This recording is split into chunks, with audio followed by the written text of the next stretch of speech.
maxaa dhahda shanjir ilaa hee ul ka soo qaato ilaa ul ka soo qaato hadalkayga maqli ma nii dhageysana ilaa ul ka soo qaato meeqa sano miidiya ku jiro usha ka soo hadlaa meeqa sano ma garanaysaa meeqa sano caruurtii ambe markaa miidiya soo galaa bilaabay waa hore weynaadeen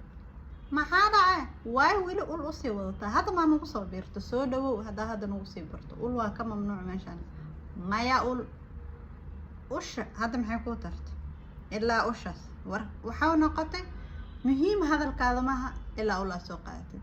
ogow maalinta oo gaaro 18 ama 19 ul ma qaadanaa xilligaas ruux weyn hadalkaada lama dhageyso doono hadalkaada hadda intuu cunuga yar yahay waa inaa muhiim ka dhigtaa sida muhiim ugu dhigaysaa waxaa muhiim ugu dhigaysaa uu ku dhageystay shibo kaa dhahay ha qeylin ulna ha soo qaadan laakiin la xisaabtan cunugaada